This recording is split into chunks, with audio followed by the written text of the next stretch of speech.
जय Hind and hello guys, स्वागत है आपका आपके अपने यूट्यूब चैनल ज्ञानदेह होस्ट में। और इस वीडियो में मैं आपको बताने वाला हूं रिजर्व बैंक ऑफ इंडिया यानी कि आरबीआई असिस्टेंट ऑनलाइन फॉर्म 2026 के बारे में, जहां पर आपको लेटेस्ट अपडेट के साथ में एंड लास्ट डेट अपडेट के साथ में फॉर्म कैसे फिल करना है इसके बारे में पूरी जानकारी दी जाएगी। वैसे तो मैंने इसके फॉर्म फिलअप की वीडियो बना दी थी, बट यहाँ पर गाइस जब मैं किसी फॉर्म के बारे में एक बार वीडियो बना देता हूँ तो आपको लगातार उसके बारे में अपडेट करते रहता हूँ ताकि आपको रिमाइंडर मिलता रहे। और अगर आप इस वेट में हो कि अभी तो टाइम है और मैं फॉर्म भर लूंगा, तो आप वीडियो को देख करके जिस समय पर फॉर्म को भरना चाहे भर सके। तो इस वीडियो के अंदर भी आपको सभी चीज़ें अच्छे से एक्सप्लेन की जाएगी, सभी प्रॉब्लम के हल सहित पूरा प्रोसेस बताया जाएगा। चलिए शुरू करते हैं। अगर आपने अभी तक वीडियो को लाइक शेयर नहीं किया हो तो कर दे और चैनल को सब्सक्राइब करके बेल आइकन ऑन कर ले। फिर जो लिंक वीडियो को डिस्क्रिप्शन में दिया इसको ओपन करेंगे, जानने को मिलेगा कि भर्ती 650 पोस्ट पर निकाली गई है। फॉर्म आप लोग यहाँ पर 8 मार्च 2026 तक भर पाएंगे। तो आपके पास ज़्यादा समय है नहीं इस फॉर्म को भरने का, तो जितना जल्दी हो सके फॉर्म को अप्लाई कर लेना।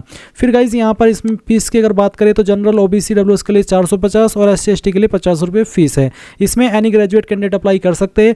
किस ऑफिस में किस कैटेगरी में कितनी वैकेंसी उसकी जानकारी आप इस टेबल में देख सकते हैं। एज लिमिट 20 से 28 साल, जहां पर गवर्नमेंट रूल्स के अकॉर्डिंग एससी एसटी कैंडिडेट को 5 साल की और ओबीसी को 3 साल की छूट दी जाएगी। फिर आप यहाँ पर इसमें पे स्किल जानेंगे, आपका एग्जाम पैटर्न क्या रहेगा और सिलेबस क्या है उसकी जानकारी यहाँ पर दी गई है। सभी इन्फॉर्मेशन चेक करने के बाद अगर आप अभी तक ये फॉर्म नहीं भरे और आप इसमें एलिजिबल है तो इंपॉर्टेंट लिंक के सेक्शन में आइए और अप्लाई ऑनलाइन लिंक ओपन कीजिए। अब गाइज आपके सामने वाला पोर्टल आ जाएगा। मैं आपको यहाँ पर बता दूं कि अगर आप इस फॉर्म को मोबाइल से भर रहे हैं तो गाइज ये वेबसाइट पोर्ट्रेट मोड में ओपन नहीं होगी, आपको लैंडस्केप मोड में इस वेबसाइट को ओपन करना होगा। लैंडस्केप मोड वो होता है जैसे कि आप मोबाइल में कोई वीडियो देखते हैं या गेम खेलते हैं, तो जब आप इस मोबाइल को अपने इस तरह से चलाएंगे और राइट साइड में 3 डॉट के ऊपर क्लिक करके अपने ब्राउजर से इस वेबसाइट को डेस्कटॉप मोड में ओपन करेंगे तो ये ऐसे ही ओपन होगी जैसे कि कंप्यूटर या फिर कह लीजिए कि लैपटॉप में होती है। देन आपके सामने सभी ऑप्शन अच्छे से शो होंगे। अब आप यहाँ पर क्या करेंगे, click here for new registration, इसके ऊपर क्लिक कर देंगे। देन यहाँ पर आपके सामने कुछ ऐसा इंटरफेस आएगा। यहाँ पर सबसे पहले आपको आपका फर्स्ट नेम एंटर करना है। ये फर्स्ट नेम आपको आपके 10th के सर्टिफिकेट के अकॉर्डिंग डाल देना है। इसके बाद इस नाम को दोबारा डाल करके वेरीफाई कर देना है। अपना मिडिल नेम डालना है, नहीं है तो खाली छोड़ देना है। फिर आप यहाँ पर आपका लास्ट नेम एंटर करेंगे। लास्ट नेम को दोबारा डाल करके आप वेरीफाई कर देंगे। फिर आप आपका मोबाइल नंबर डालेंगे, 10 डिजिट का मोबाइल नंबर दोबारा डाल करके वेरीफाई कर देंगे। अल्टरनेटिव नंबर के अंदर कोई अन्य नंबर आप देना चाहते तो आप यहाँ पर दे देंगे, नहीं तो आप चाहे तो इस ऑप्शन को खाली छोड़ सकते हैं। फिर आप ईमेल आईडी में @ से पहले आपकी ईमेल में जो कुछ भी आता है वो आप यहाँ पर टाइप कर देंगे। उसके बाद किस डोमेन पर आपकी ईमेल है, जैसे कि मेरी ईमेल gmail.com पर है तो मैं यहाँ पर gmail.com सेलेक्ट कर लूँगा। आप भी इसी तरह से आपका डोमेन सेलेक्ट कर लेना। फिर ईमेल आईडी यहाँ पर आपको दोबारा डालनी है कंफर्म ईमेल आईडी में और कंप्लीट ईमेल आईडी डालनी है, कोई डोमेन नेम अलग से सेलेक्ट नहीं करना है। उसके बाद सिक्योरिटी कोड डालना है। सभी जानकारी चेक करते हुए सेव एंड नेक्स्ट के ऊपर क्लिक करना है। अब आपके सामने यहाँ पर कुछ ऐसा इंटरफेस आएगा जिसमें कि बोला है ओटीपी वेरिफिकेशन। तो आप क्या करेंगे, ये जो सिक्योरिटी कोड है वो सिक्योरिटी कोड आप यहाँ पर नीचे की तरफ एंटर करेंगे और इसको एंटर करने के बाद में आप यहाँ पर पहले मोबाइल नंबर के लिए सेंड ओटीपी करेंगे। उसके बाद में आपको गाइज आपके नंबर के ऊपर एक ओटीपी सेंड किया जाएगा, वो आप यहाँ पर ओटीपी डालेंगे और वेरीफाई ओटीपी के ऊपर क्लिक करके इसको वेरीफाई कर देंगे। अगेन गाइज आप यहाँ पर ईमेल आईडी के लिए ओटीपी सेंड करेंगे और वो ओटीपी यहाँ पर डाल करके वेरीफाई कर देंगे। तो गाइज यहाँ पर आपके दोनों ओटीपी वेरीफाई हो चुके हैं और यहाँ पर नीचे अब आपको फोटो एंड सिग्नेचर भी अपलोड करना है। तो क्या करेंगे, नीचे स्क्रॉल करते हुए आएंगे और फिर यहाँ पर आपको बोला है your photo is not uploaded, तो फोटो पहले अपलोड कीजिए। आपको यहाँ पर गाइडलाइंस भी दी गई है कि किस तरह का फोटो होना चाहिए, कितने साइज में होना चाहिए, डायमेंशन कितना रहना चाहिए, उसकी पूरी इन्फॉर्मेशन यहाँ पर आपको दी गई है। तो एक बार आप इनको भी चेक कर लेना। अब आप यहाँ पर ब्राउज के ऊपर क्लिक कीजिए। मैं आपको सिंपल वर्ड में अगर बताऊँ तो गाइज जो आपकी फोटो का साइज है वो 20 से 50 KB के बीच में रहना चाहिए। तो जहाँ पर भी फोटो फाइल है वो आपको यहाँ पर सिलेक्ट कर लेना है और फाइल को सिलेक्ट करने के बाद आप यहाँ से ओपन करेंगे। फिर आपको यहाँ पर इसमें देखने को मिलेगा कि जो आपका फोटो है, अगर यहाँ पर आ कि photograph file name space not allowed, यानी कि आपकी जो फाइल नेम है फोटोग्राफ की उसमें स्पेस अलाउड नहीं है, तो आपको आपकी फाइल के जो नाम देना है उसमें आपको स्पेस नहीं देना है। तो जैसे ही आप फाइल सेलेक्ट कर लेंगे तो ऑटोमेटिकली वो यहाँ पर इस तरह से लोडिंग होकर के अपलोड हो जाएगी। जैसे ही आपकी ये फाइल अपलोड हो जाए देन आप यहाँ पर आपका जो लाइव फोटो है वो कैप्चर करेंगे। ये आप अपने कंप्यूटर से भी कर सकते हो और अपने मोबाइल से भी कर सकते हैं। मोबाइल से करने के लिए आपको यहाँ पर क्लिक है टू स्कैन, इस QR कोड को स्कैन करना है। स्कैन करते ही आप डायरेक्टली इस वाले इंटरफेस पर आ जाएंगे जहां से आपको फोटो कैप्चर करना है और आप सिंपल 1-2 क्लिक के अंदर अपना जो फोटो है वो अपने मोबाइल से कैप्चर कर सकते हैं। जैसे ही आपकी दोनों फाइल अपलोड हो जाए तो आप यहाँ पर नीचे I confirm that this is my valid photo, इसके ऊपर टिक कर देंगे। फिर आप यहाँ पर सिग्नेचर अपलोड करेंगे तो ब्राउज के ऊपर क्लिक कीजिए और जहाँ पर आपकी सिग्नेचर की फाइल है वो आपको सेलेक्ट करनी है। सिग्नेचर की फाइल का साइज आपका 10 से 20 KB के बीच में रहना चाहिए। तो फाइल सेलेक्ट कीजिए और यहाँ से ओपन कर दीजिए। तो इस तरह से आपकी फाइल यहाँ पर आ जाएगी। फिर आप यहाँ पर टिक कर देंगे और नेक्स्ट के ऊपर क्लिक करेंगे।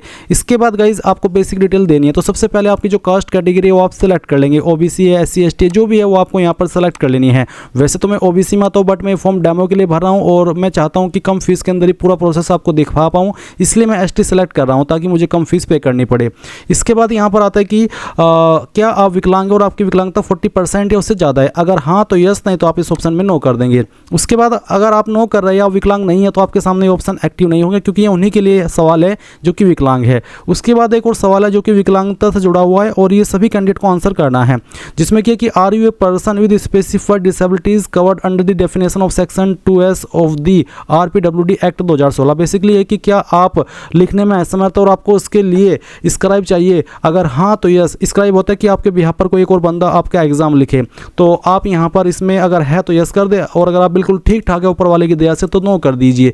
इसके बाद नीचे की तरफ आएंगे स्क्रॉल करते हुए। फिर यहाँ पर आपको इसमें पूछा कि क्या आप एक सर्विसमैन है, अगर है तो यस, नहीं तो आप नो करेंगे। फिर क्या आप एक डिसेबल्ड एक सर्विसमैन है, अगर हाँ तो यस, नहीं तो यहाँ पर भी नो कर देना है। फिर पूछे have you passed the matriculation और its equivalent examination of the armed forces and rendered at least 15 year of defence service. अगर किया है आपने मैट्रिकुलेशन पास और 15 साल की आर्म फोर्स में सेवा किया तो यस कर देंगे इस ऑप्शन में। अगर आपके सामने एक्टिव है, नहीं तो आप इसको ऐसे ही छोड़ देंगे।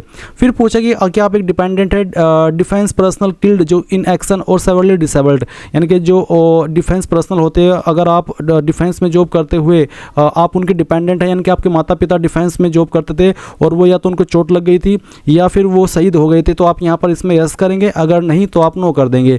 फिर एक सवाल है कि आर यू सीकिंग रिलैक्सेशन, यानी कि जो छूट मिलती है विडो डाइवोर्स्ड वुमेन को और वुमेन जुडिशली सेपरेटेड को और उनके हस्बैंड से वो अलग हो गई बट उन्होंने दोबारा शादी नहीं की है, अगर आप ऐसे कैंडिडेट है, ऐसी फीमेल है तो यस कर दे इस ऑप्शन में, नहीं तो आपको नो करना है।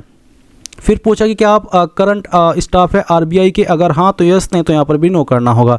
फिर पूछा कि आप एक एक्स एम्प्लॉई है RBI के यानी कि रिजर्व बैंक ऑफ इंडिया के, अगर हाँ तो यस, नहीं तो नो कर दीजिए।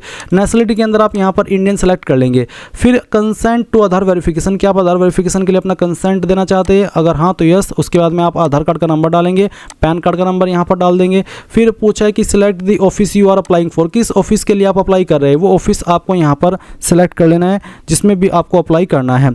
इसके बाद आप यहाँ पर देख सकते हैं कि आपके सामने ऑप्शन है सेंटर ऑफ प्रिलिमिनरी एग्जामिनेशन, यानी कि पहला जो आपका प्रीलिम एग्जाम है वो आप किस लोकेशन पर देना चाहते हैं, इन्हीं लोकेशन पर आपका एग्जाम होगा।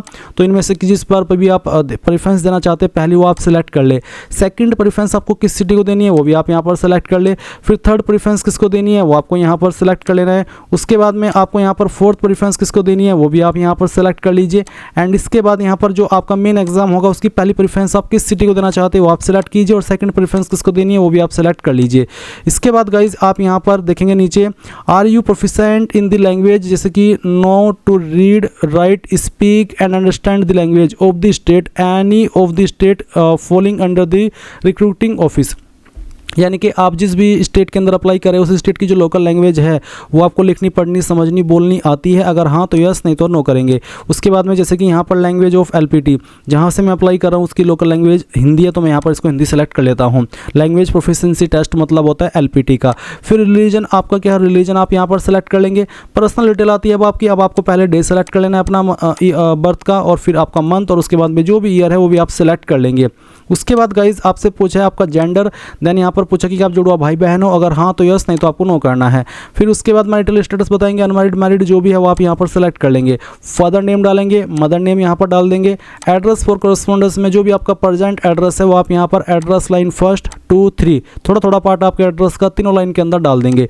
डिस्ट्रिक्ट आपकी क्या है वो डिस्ट्रिक्ट जो भी है वो आप यहाँ पर एंटर कर दीजिएगा। उसके बाद यहाँ से आप आपकी स्टेट सेलेक्ट कीजिए, आपका जो भी पिन कोड है वो भी आप यहाँ पर डाल दीजिए।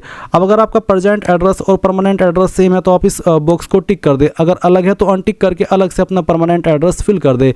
अब किस एड्रेस के ऊपर आप अपनी एप्लीकेशन फीस की GST इनवॉइसिंग यानी कि जो पेमेंट की स्लिप होती है वो भिजवाना चाहते हैं वो आप सेलेक्ट कर लीजिए। फिर आपको यहाँ पर बैंक डिटेल देनी है। आपको आपका अकाउंट होल्डर नेम यानी कि जिस नाम पर बैंक अकाउंट है वो नाम आप यहाँ पर एंटर कर देंगे। फिर बैंक अकाउंट का नंबर डालेंगे, बैंक अकाउंट नंबर दोबारा डाल करके वेरीफाई करेंगे। बैंक एंड ब्रांच नेम, जैसे कि मान लीजिए मेरा ब्रांच है स्टेट बैंक ऑफ इंडिया और वो है स्थित अंबेठा चांद में, तो मैं लिखूंगा स्टेट बैंक ऑफ इंडिया अंबेठा चांद, तो इस तरह से आपको लिख देना है। उसके बाद किस तरह का अकाउंट है, सेविंग है, करंट है।